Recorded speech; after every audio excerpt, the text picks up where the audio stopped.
Continue to follow the story of an Ebola scare that shut down a Mount Juliet gas station for hours. Our Cuthbert Langley joins us from near TriStar Summit Medical Center. And Cuthbert, we now know the patient does not have Ebola, but emergency responders had to take her seriously.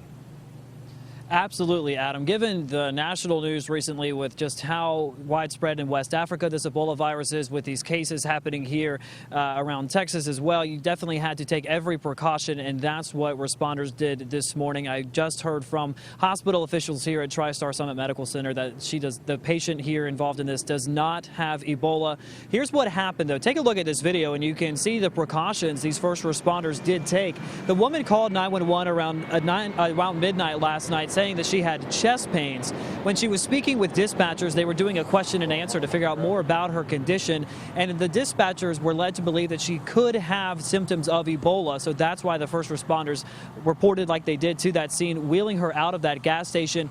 The store there was shut down for hours as they interviewed her. No one was allowed in or out, but they transported her here to the hospital where nurses met the patient, and now we have just heard that she in fact does not have Ebola. There's no word about if this patient is still here at the hospital, however.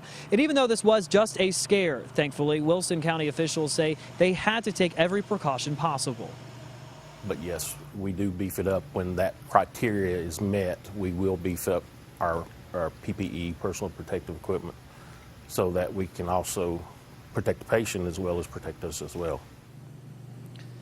So that's why you saw those first responders there not taking any risk, wearing those masks, wearing the full body protective gear there. But again, thankfully this morning it was just a scare. No confirmed cases here at TriStar Summit Medical Center. Reporting live this morning, I'm Cuthbert Langley, News Channel 5 HD.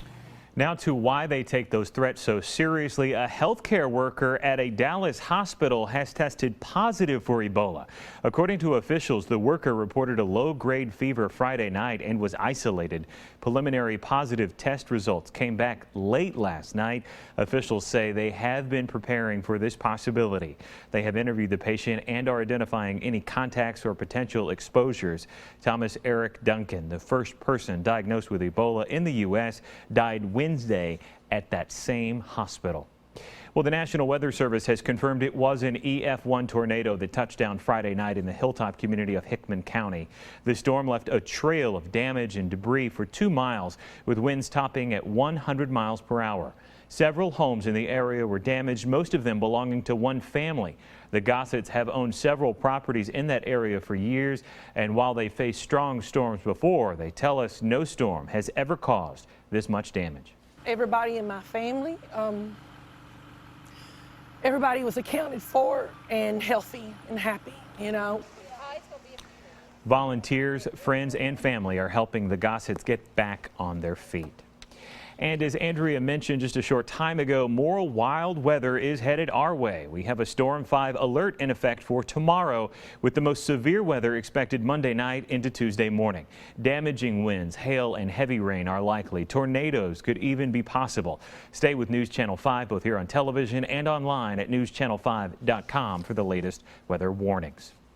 Well, family and friends will gather this morning to remember the woman killed earlier this week when a semi carrying pumpkins crashed into her home.